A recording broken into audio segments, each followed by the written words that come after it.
நிறைய இடங்கள்ல பார்த்தீங்கன்னா கரும்பு விற்பனை வந்து சூடு பிடிக்க ஆரம்பிச்சிருக்கு, பொங்கல் நெருங்கிட்டு இருக்கு. ஆனால் இது எந்த ஒரு கரும்புண்ணே?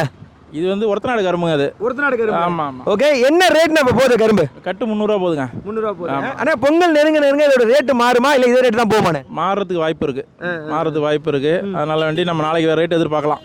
ஆமாம் ஆமாம். இன்னை வரைக்கும் நல்ல ரேட்டு போயிட்டு இருக்கு. 300வாங்கிறது மக்களுக்கு ஃபேவரான ரேட்டு தான் அது. நாளைக்கு மாறுறதுக்கான வாய்ப்புகள் இருக்கு.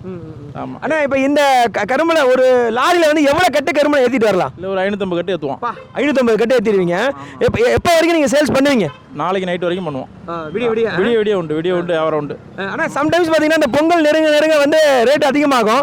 பொங்கல் வந்துடுச்சு அப்படின்னா ரேட்டு குறையும். அது எப்படின்னா அது அந்த மாதிரி போன வருஷம் இல்லை, ஏறிடுச்சு ரேட்டு. அதனால இந்த வருஷமும் அதை நம்ம கரெக்டாக கணிச்சிட முடியாது.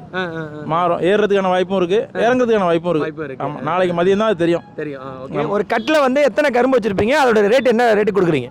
10 கரும்பு இருக்குங்க. அது கட்டு 300 ரூபா. எவ்வளோ அடினா இருக்கும் ஹைட்டு? 12 அடி 14 அடி கரும்போட. ஆமாம் ஆமாம் ஆமாம். 14 அடி இருக்கு. நல்லா இருக்கும், கரும்பு தரமாக இருக்கும். கொடுக்குற காசுக்கு ஒருத்தவளாக இருக்கும். தண்டோடைய அளவு மட்டும் எவ்வளோ இருக்கும்? அளவு நம்ம எப்படி சொல்றது உங்களுக்கு? அது ஒரு 6 அடி இருக்குமா? இருக்கும் 6 அடின்னு இல்லை, 9 அடி இருக்கும். தண்டு மட்டும் இருக்கும் 9 அடி கண்டிப்பாக இருக்கும். தோகை ஒரு 3 அடி இருக்கும். மொத்தம் நீங்கள் எல்லாம் சேர்த்தினா 15 அடி வந்துடும் டோட்டலாக. ஆமாம் ஆமாம். ஓகேண்ணா. தேங்க்யூ.